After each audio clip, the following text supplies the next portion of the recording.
자, 오늘 이야기는요, 어떤 한 지점에서 시작된 작은 파문이 어떻게 전 세계 경제를 뒤흔드는 거대한 파도로 변하는지 그 연쇄 반응을 한번 따라가 보려고 합니다.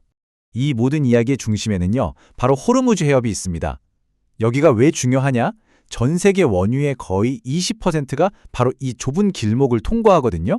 말 그대로 세계 경제의 숨통을 쥐고 있는 곳이죠. 자, 그럼 이 중요한 곳에서 도대체 무슨 일이 벌어지고 있는 걸까요? 요즘 시장이 이렇게 흔들리는 가장 큰 이유는요, 바로 미국하고 이란이 벌이는 정말 아슬아슬한 외교전 때문입니다. 거의 체스 게임 같다고 할 수 있죠. 이걸 보시면 상황이 얼마나 복잡한지 딱 드러나는데요. 정말 흥미롭죠? 미국 쪽에서는 아주 생산적인 대화가 오가고 있다, 이렇게 발표를 하는데 정작 이란은 직접 협상할 생각 전혀 없다. 그냥 중간에 누가 메시지만 전달하는 수준이다 라고 딱 잘라 말하고 있어요. 그러니까 양쪽 말이 완전히 다른 거죠. 시장은 혼란에 빠질 수밖에 없고요. 물론 대화 이야기는 나오고 있지만 미국의 진짜 속내는 좀 다른 것 같아요. 미국 방장관이 이런 말을 했죠. 우리는 폭격으로 협상한다. 평화를 말하면서도 결국에는 군사적인 힘을 협상 카드로 쓰겠다는 강경한 입장을 버리지 않고 있는 겁니다. 이란도 가만히 있지는 않았습니다. 미국의 제안을 덥석받는 대신 오히려 역으로 조건을 내걸었어요. 적대 행위 다 멈춰라. 다시는 이런 일 없게 보장해라.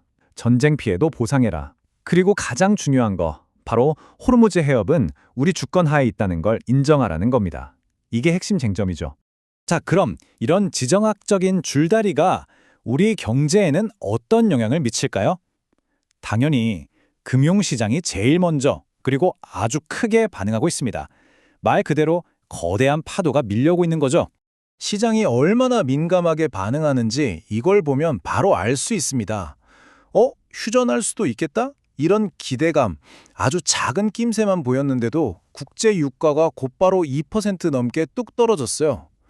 덕분에 인플레이션 걱정도 한시름 놓게 된 거고요. 이렇게 유가가 떨어지니까 주식시장은 환호성을 질렀죠. 특히 기술주 중심의 나스닥 지수는 보시는 것처럼 0.77%, 거의 1% 가까이 뛰어 올랐습니다. 이건 비단 기술주만의 얘기가 아니었어요. 다우, S&P 500, 그리고 반도체 지수까지. 보시다시피 미국 주요 지수가 전부 다 올랐습니다. 아직 확실한 건 하나도 없지만 그래도 전쟁이 끝날 수도 있다는 희망 하나만으로 투자 심리가 확 살아난 거죠. 자, 이렇게 시장이 단기적인 뉴스에 울고 웃는 동안 완전히 다른 차원에서 움직이는 곳들이 있습니다. 바로 빅테크 기업들이죠.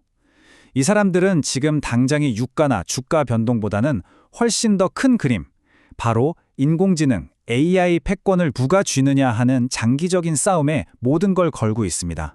대표적인 예가 바로 메타입니다. 지금 회사 전체를 AI 중심으로 뜯어고치고 있어요. 기존의 리얼리티랩스 부서를 AI 중심으로 재편하고 인력도 최대 20%까지 줄이겠다고 예고했죠. 이렇게 아낀 돈과 자원을 전부 AI에 쏟아붓는 겁니다. 그러면서 동시에 핵심 임원들한테는 어마어마한 스톡옵션을 줘서 절대 못 떠나게 꽉 붙잡아 두고 있고요. 이건 메타 혼자만의 움직임이 절대 아닙니다. AI를 둘러싼 전체 생태계가 들썩이고 있어요.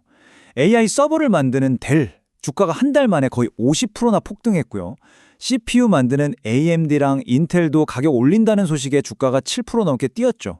삼성도 AI의 필수적인 차세대 낸드 개발에 수천억을 투자하고 있고, 물론 AI의 제왕 엔비디아는 말할 것도 없이 계속 오르고 있습니다. 자, 그럼 이런 거대한 글로벌 흐름 속에서 우리 한국 기업들은 과연 어떤 길을 가고 있을까요? 이 격동의 파도를 어떻게 넘고 있는지 한번 들여다보겠습니다. 기업들의 대응 방식이 정말 제각각이라 흥미로운데요. 보시면 HD현대중공업은 이런 상황을 기회로 삼아서 수주를 따내고 있고, KAI는 늘어나는 방산 시효에 맞춰서 생산을 늘리고 있죠. HD에너지솔루션 같은 경우는 친환경 에너지 바람을 타고 엄청난 성장을 보이고 있고요. 그런데 SK그룹은 상황이 좀 다릅니다. SK온이라는 배터리 자회사를 지원하기 위해서 오히려 돈이 되는 다른 자산들을 팔아야 하는 이른바 방어적 리밸런싱을 하고 있는 거죠. 이 방어적 리밸런싱이라는 게 뭐냐면요, 쉽게 말해 돌려막기에 가깝습니다. 새로운 사업에 투자하려고 돈을 만드는 게 아니고요, 그룹 안에 있는 다른 힘든 자회사의 손실을 메꿔주기 위해서 잘 나가고 있는 다른 회사의 자산을 파는 거예요. 그러니까 SK그룹 입장에서는 미래의 성장 동력이 될 수도 있는 알짜 자산을 팔아서 지금 당장 돈이 많이 들어가는 SK온의 재무 부담을 덜어주려는 어찌 보면 고육지책인 셈이죠.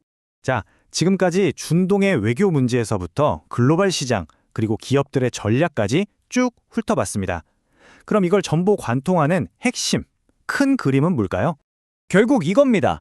지금처럼 모든 게 촘촘하게 연결된 세상에서는 저 멀리 중동에서 벌어지는 외교적인 말 한마디가 지구 반대편에서 벌어지는 AI 기술 개발 전쟁의 속도를 바꾸고 더 나아가 바로 우리나라 기업들의 운명까지도 결정할 수 있다는 거죠. 이게 바로 오늘날의 현실입니다. 이 모든 걸 보면 한 가지 사실이 분명해집니다. 세상이 이렇게 정신없이 변할 때는요, 가장 큰 위기와 가장 큰 기회가 바로 같은 곳에서 동시에 나타난다는 겁니다. 이제 질문은 여러분께 달려 있습니다. 이 거대한 변화 속에서 여러분은 리스크를 보고 계시나요? 아니면 기회를 보고 계시나요?